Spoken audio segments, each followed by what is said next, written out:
I have one question. Nice to meet you, Yeah, you can call me Sai. Saifra. Yeah, you But, can call me Sai. actually, you have a lot of experience, especially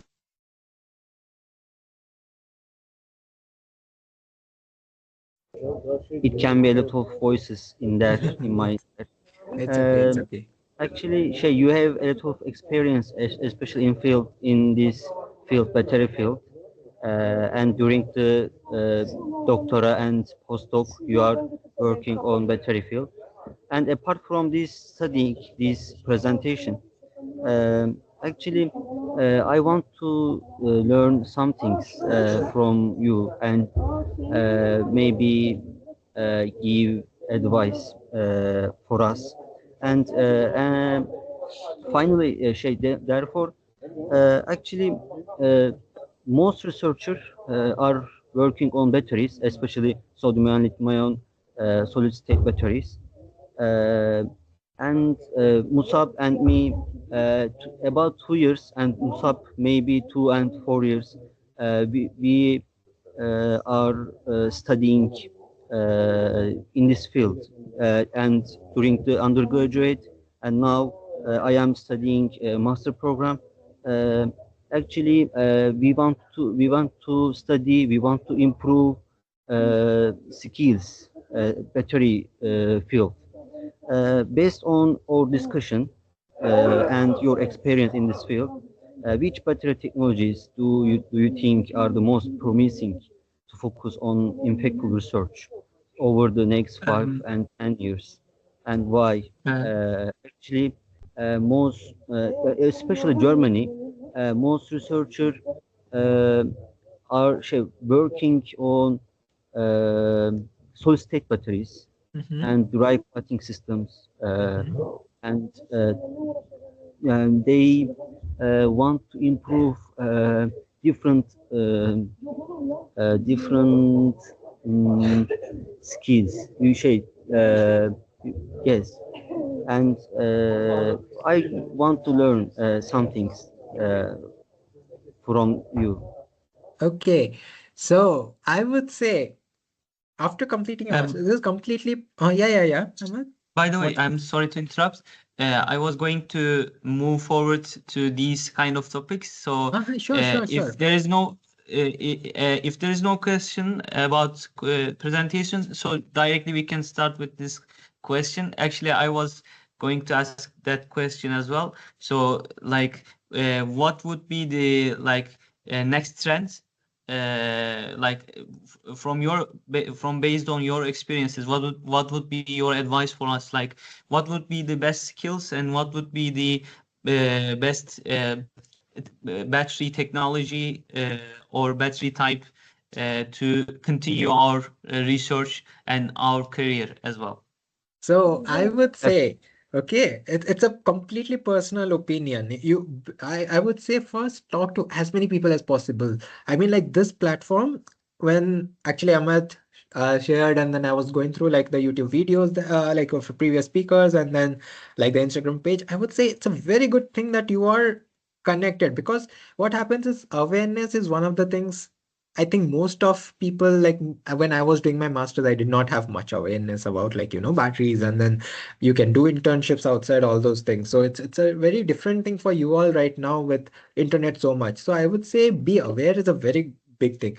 Second thing, what kind of career are you looking into is a very another great uh I would say starting point for what kind of batteries, if you're looking into battery research, okay, or any kind of research, what kind of path you're going to take. So after completing masters, I have not done it, but if somebody asks, I do say this: go for an industry for 1 or 2 years. If okay, go for an industry, battery industry or any kind of industry, go for 1 or 2 years. You will see the difference. Okay, you have a battery experience, you can always apply to industries and get into an industry, be it in Turkey or be it in Germany or be it in Sweden. Anyway, it's gone. Northvolt is gone, Altris is almost gone. So I mean, like, it's bad over here, the battery industry. But then like look into good industries in Turkey or Germany, for example, they have been good. And but then there will be so many startups also you can look into. But do work at that scale. Okay, doesn't matter the technology. If they're working with lithium sulfur, solid state, sodium, or lithium ion batteries. Okay, if you are having an engineering background, BMS, thermal management, things like that. All right. So, but look at that scale, how the things are done. Once you know that thing, okay, once you know that thing, you will yourself have a clear idea what academia needs. This is my understanding. I have not done it, okay? But anybody asks me, I do say from this perspective because I think that is something which is missing after talking to my friends. They are saying like it's not like we keep proving. I made materials, okay? Tomorrow I make better materials, but what is the use? How do I actually apply it in industry? Right? If you want to patent it, I mean like you can make a small molecule, try to patent it. Okay, but how does actually industry look? So that kind of an understanding, if you are having, but yeah, I'll complete this first. That is important, okay? To which field you will go into. So if you think, I mean, like if you're working on electrolyte optimization, suppose in an industry, you will know what is exactly like the issue with the electrolyte at an industrial scale. And so at a fundamental level, what I should be doing. Okay, if I want to pursue an academic career after that, okay, do a PhD, what problems will I be looking into? Right. So that is one of the major because see, when I design my experiments, I read. Okay, I read papers and then I understand maybe the issues which are underlying. But I've never seen those issues underlying. How do I believe those? Right. Somebody says graphite is bad, like I mean, like it's bad, but then uh it may not be the case because graphite, we are still using graphite with a little bit of silicon now. Right.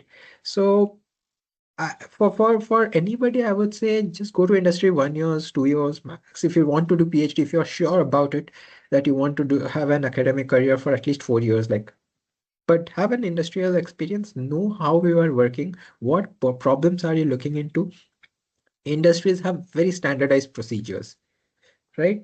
So those things you'll get exposed to. So my experiments may not be what experiments industries are doing. Something again I really not like having because industries have very standardized procedures. I do something by reading papers, and reading papers you do not know which one to trust, which one not. So you go for good authors, maybe that is one way to select. But industrial experience is important. But if you have decided that you want to have an academic career, come whatever may, okay, like it doesn't matter how the industry is working. I want to study. I want to study the batteries in whatever form, either make materials or study existing materials. The important thing is how you want to study. Do you want to go for bigger papers? Okay. Or do you want to go? I mean, like, these are again two different directions. This is what is all my experience I have seen. Okay. I'm also trying to transition. I would love to be an academician, but then somehow I feel like I should have been in, I feel more inclined towards industry at the moment. But remember, what do you want? Like, you want better papers. That is one way of being in academia. Okay. You're showing your results in very good papers, or you want to study very nice good amount of studies you want to do. And like if you suppose, if you read one of the professors, Eric Berry, Ahmad will be knowing, right? He does experiments on FEC, VC, okay, additives, normal additives, right? And he does that. He still studies those, and his papers are not in like very like nature and stuff, but then those studies are so very important, okay, so very detailed, so very nice to read actually. Okay, and that is one way, but then some people do not believe in that. Okay, if you go to a material development lab, they will aim for bigger papers. Okay, if you read nature materials, there will be not like hardly any studies like this. There will be like new materials development. So, and new materials can be applied to anything irrespective of your future goals. Okay, so if you are making a new polymer, it can be in lithium sulfur, you can apply. So that choice again, like, so the next step comes which battery field now. So if you want to be again in academia, look into fields which is paying and giving you grants. AI at the moment is like that hotcake, okay? Gets funded a lot, even for battery designing. AI is, that is my, again, my perception, okay, of things I have seen. See which country you're going to work and what that country needs. Okay, for example, Swedish Energy Council, they see if the whole idea you are writing to, like this is from again speaking to few of the people over here, uh, the idea you're proposing, is it good for Sweden? So something which is good for Sweden may not be good for Turkey. Something which is good for Turkey may not be good for India. So it may not be funded. Right. So look into the field, and this is all my personal observation. Okay. So look into the field, because end of the day you want funding, right? I mean, like you can't do your research without funding. So look into the field which is paying for that country. All right. And then do your research based on that. Or so that will give you like a higher impact factor papers also, because you'll be doing something very new. Or forget everything. If you are very much focused on doing some basics, fundamental studies, like Eric Berry, who is doing great job, okay, you can still get funding. Okay, given that you know how to write, you know how to write your grants. So that is one of the things. Okay, and of course he's doing great things. He is like, I think in Inti's project is about, I think he presented like understanding like through acoustic modeling kind of a thing. He would determine the degradation. So those kind of studies. So there are people over here doing very nice studies like basics understandings, but very new methodologies. So there is a lot of paths. So once you get into the field, it will open up. Okay, so don't get overwhelmed like, there are so many fields, and then there is so many things to do. But as you get into the field, try to remember these things. I would say try to look into these things so that if you are pursuing an academic career, it becomes a little more smooth. Okay, so that'll be my suggestion. Thank you so much. Actually, those are great points. I was struggling with like making decisions about these things because I want to make science, but which is driven by reality and the industry. So I want to make science, but at the end of the day, I need funding to pursue my academic research, and also everyone wants to see its work uh, being applied in the real life and industry. So, for example, right now in my internship, I talk with engineers in the factory. So there is often misunderstanding between like research and development engineers and production engineers.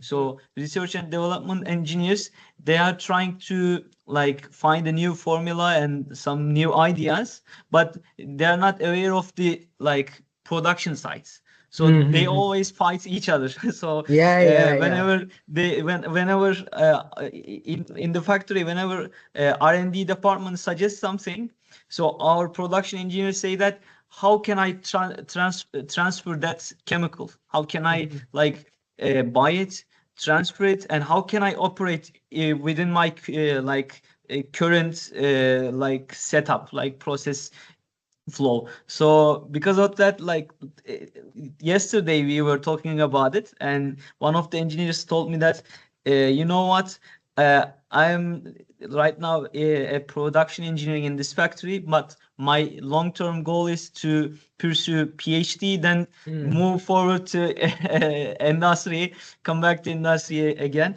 That is a really great idea. I really appreciate it. So maybe the next question would be like, when you look at the whole world, battery, like from the battery research perspective and industry, so how do you see the like part of like the part of the world, like for example, as I see, like in Nordic side of the Europe, they are really good at science, like fundamental science, like trying to find new materials, chemicals, but they don't look like in industry part.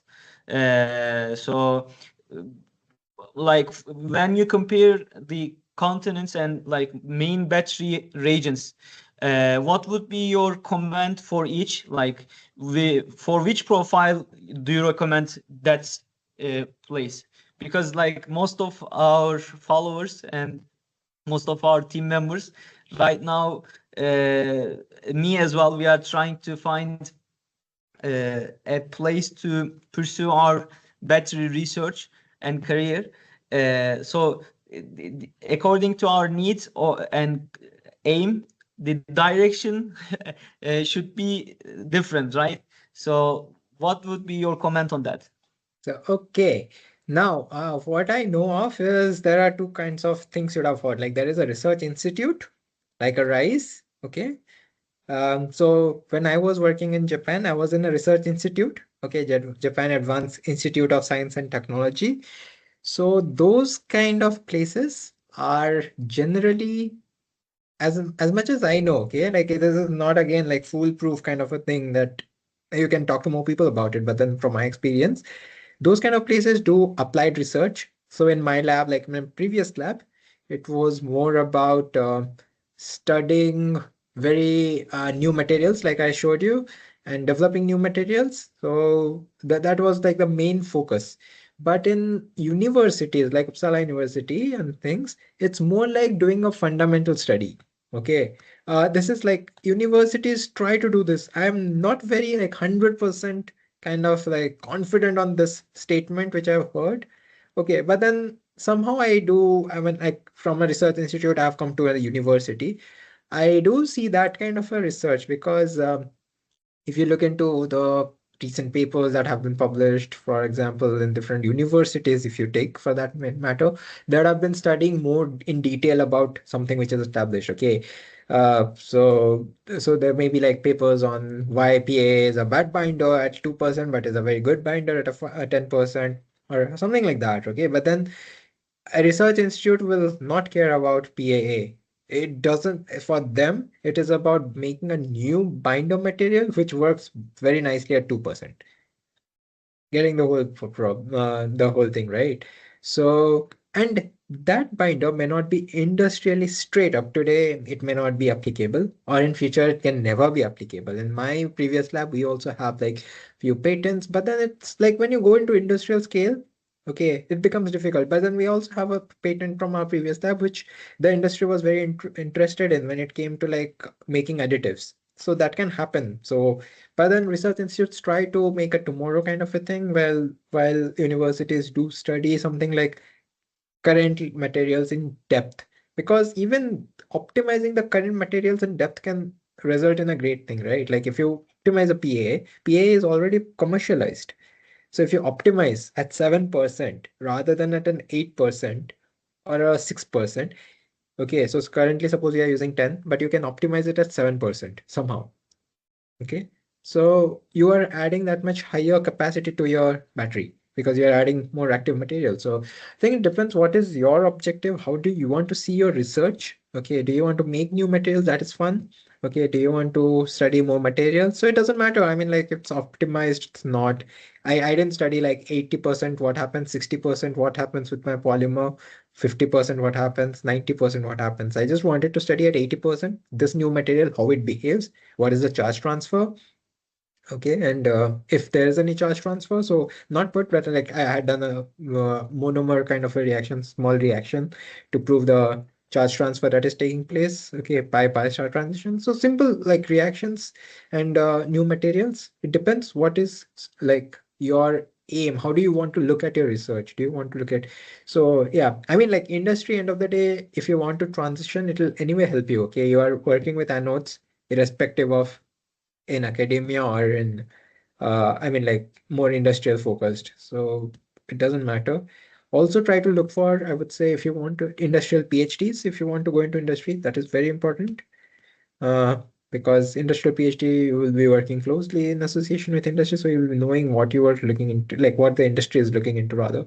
So those are again very good options, I would say. Uh, Thank you so much. And last question is, um, I want to learn about like from your uh, experience. Like you were in India, you study your bachelor and master as well. It is integrated program, right? Yeah, yeah. Mine was an integrated program. Yeah, so you start with like Indian research culture, Hmm. then move somewhere else like Japan, and Mm-hmm. you stayed there like how many years? 4 years Yeah, three and a or half. Yeah, 3.5. 3.5, and then go somewhere else like Yeah, north part of the Europe. yeah. So what were the like main perspective differences like and working like habits differences between those areas? Like Yeah, so I would say I say this like to Indians also, if you get a chance going abroad, if you do not have any limitations at like, you don't have any responsibilities, do go abroad for your PhD.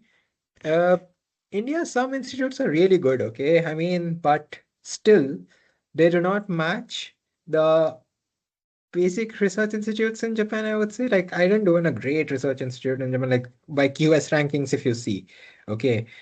But I would say the availability of resources is pretty easy in all this, like even in Uppsala, if you see. India, it is little difficult, especially if you're not from bigger universities. Okay, so I mean, like bigger in the sense really big. And India, the competition is fierce.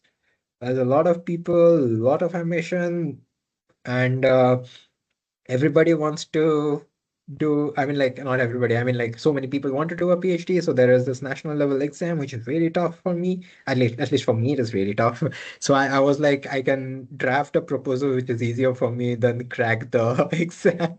And that's why I just was applying for scholarships and things like that. And yeah, I would still say that resources in India is little bit, I would say, difficult to procure and manage with that. So you need a lot of.